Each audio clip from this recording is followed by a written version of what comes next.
Shalom Bapak Ibu dan Saudara sekalian. Aku harap kalian baik-baik saja di rumah. Kalau udah ada yang kerja, tetap semangat.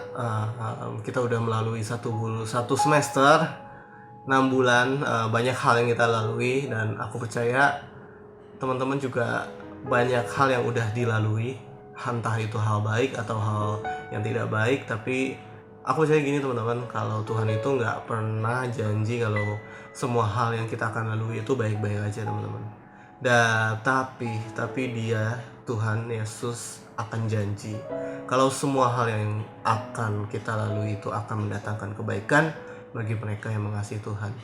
Jadi aku mau ngajak sama-sama kita benar-benar mengambil saat teduh yang terbaik, mengambil posisi yang terbaik, dan sama-sama kita memuji Tuhan di sini, mengenap hati kita. Sama-sama kita memuji Tuhan. Mari kita satu dalam doa. Bapa yang baik, terima kasih Tuhan atas kesempatan-Mu kami bisa berkumpul kembali Tuhan, walaupun secara virtual online kami ke ibadah. Biar Engkau berkati setiap kami, di setiap keadaan kami Tuhan, dimanapun kami berada Tuhan, Engkau berkati Tuhan. Kami percaya Tuhan, oleh karena Engkau kami masih bisa melalui hal-hal atau cobaan-cobaan yang sedang kita alami Tuhan. Tuhan, biarlah kami serahkan tubuh kami Tuhan ke dalam nama Tuhan-Mu. Terima kasih Tuhan. Haleluya. Amin.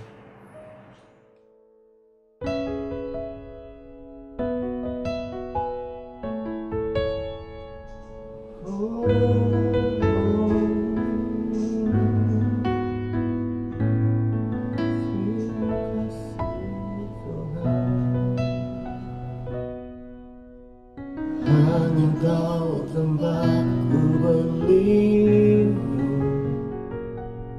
hanya Engkau laguku dan kekuatanku.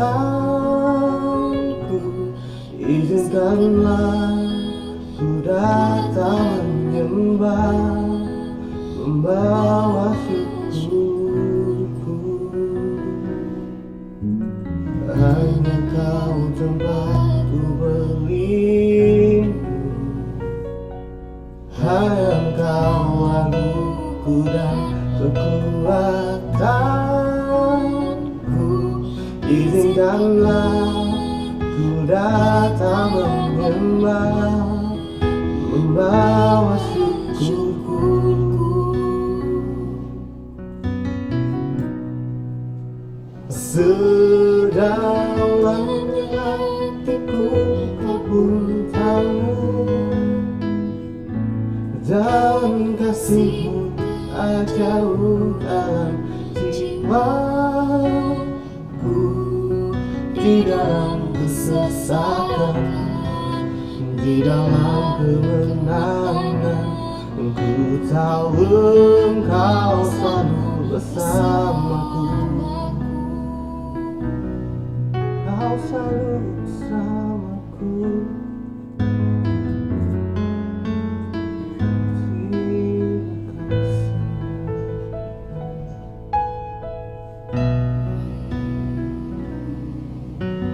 Hanya Kau tempatku berlindung, hanya Engkau laguku dan kekuatanku. Izinkanlah ku datang menyembah, membawa syukurku. Sedalamnya hatiku Kau pun tahu, dan kasih-Mu tak jauh dalam jiwaku. Di dalam kesesakan, di dalam kemenangan, ku tahu Engkau selalu bersamaku. Kami tahu Tuhan, oh Engkau beserta kami setiap keadaan. Terima kasih Tuhan, kami serahkan diri hadapan-Mu Tuhan.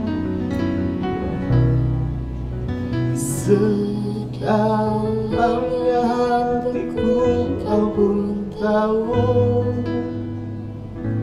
dan kasihmu tak jauh dalam jiwaku.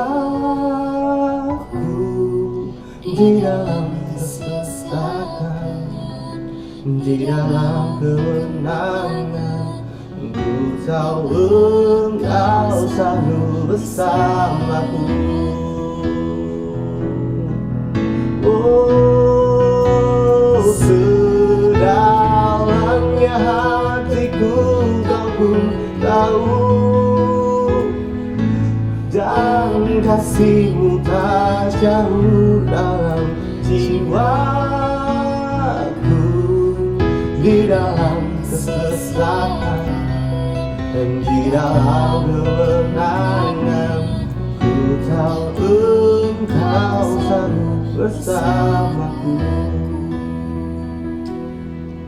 Di dalam kesesakan, di dalam kemenangan, ku tahu Engkau selalu bersamaku.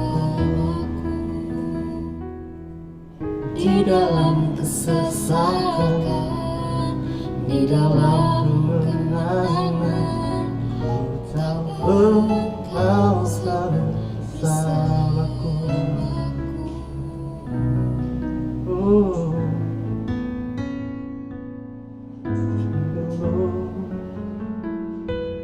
Kasih dalam Tuhan kita Yesus Kristus, kita bersyukur kepada Tuhan. Kembali kita dihimpunkan Tuhan untuk kita boleh beribadah bersama-sama.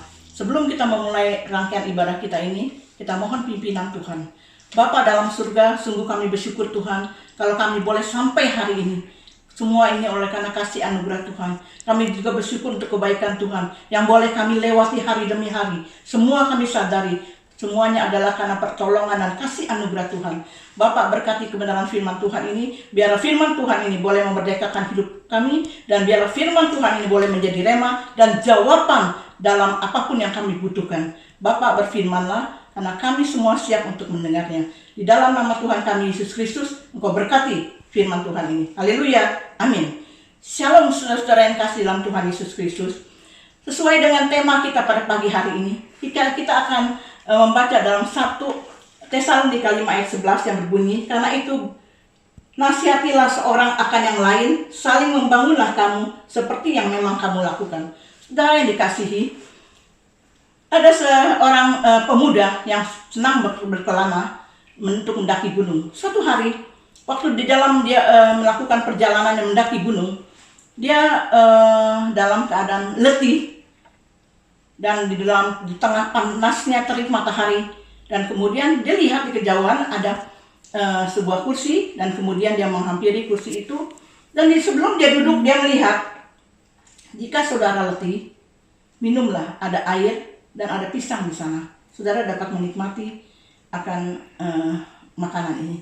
Kemudian dia duduk, dia minum, kemudian dia makan pisang itu, dan kemudian setelah dia merasakan dahaganya dan juga keletihannya sudah mulai enak dan membaik, kemudian dia melanjutkan perjalanannya lagi. Tetapi dia ingin tahu, saudara, siapa orang yang begitu baik menaruh kursi dan juga menaruh minuman dan makanan yang diperlukannya. Kemudian saudara, dia lihat di kejauhan, saudara, ada sebuah rumah, yang rumahnya tentunya kurang bagus, tetapi sangat sederhana, dan kemudian dia datang mengetuk pintu, dan lalu pintu dibukakan, dan tampak seorang pria tua di sana. Kemudian sebelum dia berkata apa-apa, pria itu sambut dia dengan sapaan, "Semoga hari ini Anda diberkati." Saudara, dia sungguh kaget. Lalu pemuda itu, dia berkata, "Sungguh memang saya menikmati apa yang kau sudah taruh di sepanjang jalan ini." Saudara, jawab pria itu, "Ada banyak pohon-pohon, ada bangku-bangku dan buah-buahan di sini. Mengapa saya tidak memberi bagi orang lain? Saya sudah nikmati kebaikan Tuhan. Saya sudah nikmati semuanya ini. Saya juga mau hidup berbagi." Saudara, orang tua ini berkata, "Sisa hidup saya ini, Saya mau menjadi berkat bagi orang lain. Anak muda ini saudara, pengelana itu sungguh saja sangat kaget mendengar perkataan dari pria tua ini. Kemudian ternyata dia adalah seorang pendaki gunung dan dia bernama Sam Walter Foss. Dia adalah seorang penulis buku dan dalam perjalanan itu dia tulis dalam bukunya dan puisinya yang banyak terkenal adalah judul The House by the Side of the Road. Saudara, pemuda ini mengomentari akan buku tersebut bahwa sesungguhnya dalam kehidupan kita ini kita harus membangun suatu kebersamaan, komunitas yang boleh dikatakan memberikan berkat bagi orang yang melewatinya. Saudara, tema kita komunitas yang membangun. Melalui kesaksian ini kita belajar untuk membangun komunitas dengan banyak hal, dengan banyak cara tentunya dalam kita menjalani kehidupan ini. Kita perlu sadar bahwa kita tidak bisa hidup seorang diri. Apalagi kalau ada masalah, kita tidak mampu. Kita butuh orang lain untuk bisa menanggung masalah kita ini, untuk kita berbagi masalah kita ini, untuk kita mendengar nasihat. Mungkin ada nasihat yang kita perlukan. Saudara, kita perlu orang lain untuk berbagi, menguatkan kembali iman kita. Dan tempat terbaik untuk mendapatkan kekuatan rohani adalah tentunya dalam komunitas rohani. Saudara, Alkitab mencatat juga di dalam Kisah Rasul 2 ayat 46 dikatakan, dengan bertekun dengan sehati mereka berkumpul tiap-tiap hari dalam bait Allah. Mereka memecahkan roti di rumah masing-masing secara bergilir dan makan bersama-sama dengan gembira dan tulus hati. Saudara, mereka saling menguatkan. Mereka juga sehati. Saudara, saling memperdulikan. Tidak heran bila iman mereka menjadi kuat, bahkan menjadi inspirasi bagi orang lain untuk tentunya mengenal Tuhan dan untuk mengenal kebenarannya secara pribadi. Saudara, di dalam membaca tentunya di dalam membangun, tentunya selain bahan-bahan yang perlu untuk pembangunan itu sendiri adalah tanahnya. Kita butuh tanah yang baik. Berbicara tanah adalah bicara juga tentang hati. Hati adalah pusatnya. Hati kita pusat dari segala hal-galanya. Hati kita dulu, saudara, harus sudah dilawati oleh kasih Tuhan. Sehingga kita boleh menjadi berkat bagi komunitas kita. Saudara, di tengah situasi yang tidak pasti ini, di dunia ini saudara, bahwa ada hal-hal yang begitu, berita yang menggentarkan, apalagi mendengar kata lockdown, saudara. Tetapi sebagai anggota, sebagai jemaat Tuhan, kita harus ada kepedulian. Kita bisa saling berbagi, saling mengasihi, saling membangunkan iman sesuai kehendak Tuhan. Saudara, kita perlu kasih Tuhan dalam saling membangun ini, dalam membangun komitmen yang harus kita perhatikan. Yang pertama adalah saudara, tegurlah mereka yang melakukan kesalahan. Di dalam Amsal 27 ayat 5 dikatakan, lebih baik teguran yang nyata-nyata daripada kasih yang tersembunyi. Saudara yang dikasih oleh Tuhan Yesus Kristus, kadangkala terjadi dalam sebuah komunitas, ada banyak orang yang tidak suka ditegur. Apalagi dia sedang berbuat salah dan kesalahan yang sudah diperbuatnya.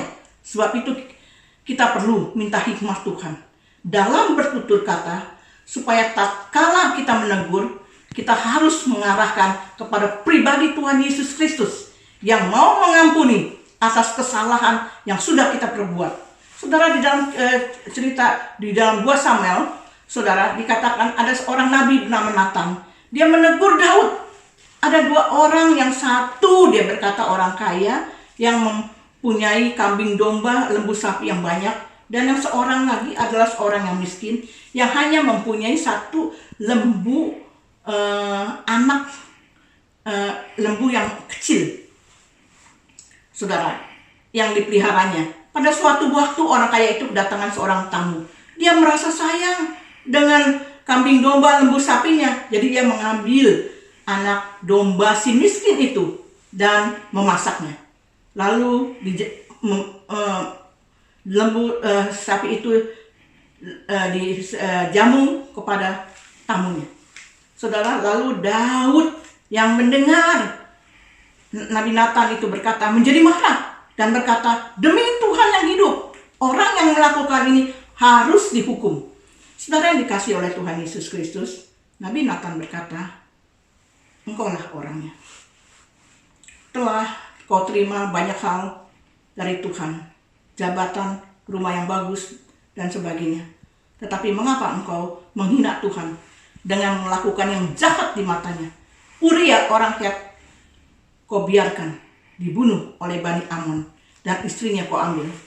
Saudara, Daud sadar dan memohon pengampunan dari Tuhan, dan lalu kemudian dia berpuasa. Saudara yang dikasihi oleh Tuhan Yesus Kristus, kalau kita melihat juga di dalam Ayub 5 ayat 17 dikatakan, saudara, sungguhnya berbahagialah manusia yang ditegur Allah, sebab itu janganlah engkau menolak didikan yang maha kuasa. Saudara yang dikasihi oleh Tuhan Yesus Kristus, ada banyak orang berpikir kalau saya dikasihi Tuhan berarti selalu diberkati. Saudara, hal-hal yang baik tentunya datang dalam diri saya. Justru karena Tuhan cinta, maka Tuhan menegur kita. Contohnya ada banyak hal tentunya, saudara. Kalau kita punya anak, saudara, dia berbuat salah, kita tidak diamkan begitu saja. Tentu kita menegurnya dan mengarahkannya bahwa itu adalah salah dan sebagainya. Saudara yang dikasihi oleh Tuhan Yesus Kristus, kalau kita boleh mengerti bahwa teguran itu mengandung didikan. Didikan yaitu untuk kita tidak berdosa lagi, bertobat, dan tidak mengulangi lagi akan dosa yang sama terutama. Saudara, yang kedua, kalau kita bisa belajar, balaslah kejahatan dengan kebaikan. Di dalam Ibrani 10 ayat 24 dikatakan, dan marilah kita saling memperhatikan supaya kita saling mendorong dalam kasih dan dalam pekerjaan baik. Saudara, ini tentu saja sangat sulit dilakukan, saudara. Terlalu sulit. Kita bisa mendengar orang berkata, saya tidak berbuat jahat kok. Saya tidak berbuat apa-apa, mengapa orang berbuat jahat kepada saya? Saudara, kita tahu bahwa Tuhan berkata, pembalasan adalah hakku. Jadi kita tidak usah menuntut pembalasan, kita berdoa saja, dan Tuhan pasti akan menolong kita. Saudara, jika kita membalas orang yang berbuat jahat, kepada kita sama saja, kita ini jahat. Saudara, ada orang yang berkata, tapi saya kan tidak memulainya dengan kejahatan. Saudara, bukan soal siapa yang memulainya. Mintalah pertolongan Tuhan. Juga janganlah kita menjadi marah. Kita seringkali menjadi marah karena orang berbuat jahat kepada kita. Saudara, saya teringat dengan Ibu Mother Teresa. Dia pernah berkata, saudara, belajarlah engkau menyukai hal-hal yang tidak kau sukai menjadi kesukaan bagimu. Dia mengutarakan satu perkataan yang bermakna sekali untuk kita tidak jadi marah, untuk kita tidak kecewa, untuk kita tidak melakukan hal yang tidak baik. Tetapi kita mau belajar, saudara, yaitu boleh melakukan kebaikan. Dan bukan itu saja, kita juga boleh bersabar dalam apa yang orang sudah lakukan bagi diri kita. Dan kita juga mau melepaskan, terutama pengampunan. Dan yang ketiga, hiburlah mereka yang tawar hati. Di dalam Yohanes 1 ayat 9 dikatakan, saudara, bukankah telah kuperintahkan kepadamu, kuatkanlah dan teguhkanlah hatimu. Janganlah kecut dan tawar hati, sebab Tuhan Allahmu menyertai engkau kemanapun engkau pergi. Saudara, menghadapi situasi pandemi virus penyakit ini, saudara, keadaan sekarang ini tentu ada banyak orang yang tawar hati, kecewa dan sebagainya. Saudara, betapa tidak bahwa ada hal-hal yang dia ingin perbuat. secara rohani maupun jasmani, tetapi ada tujuan yang Tuhan nyatakan dalam hidupnya untuk lain. Saudara, kita harus memiliki komitmen untuk bisa menggenapi tujuan Tuhan. Namun seringkali kita mengalami musim kehidupan yang terkadang membawa kita dalam musim kejenuhan, kecewa, kesulitan, dan mungkin juga musim akan ketawar hatian kita. Saudara, di saat yang tidak mengenakan ini dan dalam kehampaan seperti ini, kita perlu orang lain yang siap menasihatin kita, yang beri dukungan kepada kita, yang menguatkan, bahkan menopang kita. Saudara, dalam komunitas, setiap anggotanya tentu saudara harus saling mendukung satu dengan yang lainnya. Supaya komitmen tetap kuat, tujuan hidup tergenapi, dan saling, tentunya yang terpenting adalah saling menghibur. Saudara, pastikan komunitas kita terbangun yang akan membuat komunitas kita kuat, kompak, bersatu, dan berakar, bertumbuh, bahkan berbuah lebat. Saudara, berbuah bagi Kristus tidak hanya menjalani sebuah kehidupan dengan kualitas rohani yang baik dan berdampak, namun lebih dari batasan itu. Kita harus keluar dari sebuah status hanya sekedar menjadi orang Kristen yang baik saja, tetapi kepada suatu kualitas yang membuat diri kita akan tampil beda, menjadi teladan bagi sesama kita, sehingga nama Tuhan Yesus dipermuliakan melalui kehidupan kita. Saudara, melalui kasih Tuhan Yesus, kita sesama dalam komunitas dapat dibangunkan kembali, menatap hari depan yang penuh pengharapan di dalam Dia, dan kita khususnya dapat menerima sesama kita apa adanya, bukan berdasarkan sosial, kedudukan, atau membedakan kesalahan pribadi lepas pribadi, melainkan kasih Kristus yang akan mempersatukan kita, menolong kita satu dengan yang lain, dan juga melayani bersama bagi kemuliaan Tuhan kita Yesus Kristus. Kita mampu karena kita mempunyai Tuhan Yesus yang memberikan kemampuan. Amin. Mari kita berdoa. Sungguh kami bersyukur Tuhan, kami boleh mendengar akan kebenaran firman Tuhan yang sudah memerdekakan hidup kami. Dan kami tahu satu hal Tuhan, bahwa Engkau bersama dengan kami di setiap apapun juga yang kami hadapi. Kami percaya dan mempercayakan hidup kami dalam pimpinan tangan kasih Tuhan. Karena kami tahu kalau Engkau yang pegang hidup kami, maka kami akan melalui dengan keberkatan. Bapak, Engkau juga berkati Tuhan untuk saudara kami yang sudah mendengarnya, untuk jemaat Tuhan khususnya. Dan biarlah mereka boleh diteguhkan, dikuatkan iman mereka. Dan semakin hari, semakin dekat kepada Tuhan, bersandar kepada Tuhan yang hidup. Tuhan yang tidak pernah meninggalkan perbuatan tangannya. Tuhan yang setia, dan Tuhan itu juga yang menjadi gembalaan hidup kami. Dan Tuhan itu juga akan memberkati kami. Terima kasih Bapak, berkati Tuhan untuk kami melalui hari-hari kami mendatang. Tuhan, campur tangan Tuhan menjadi bagian hidup kami. Terpuji Yesus di atas segala nama. Saudara-saudara yang kasih dalam Tuhan Yesus Kristus, adapun berkat anugerah dari Allah Bapa dan Tuhan kita Yesus Kristus, persekutuan dengan kuasa Roh Kudus, kiranya berserta dengan kita semua, mulai saat ini sampai kedatangan Tuhan Yesus yang kedua kali, sampai Maranatha. Haleluya. Amin.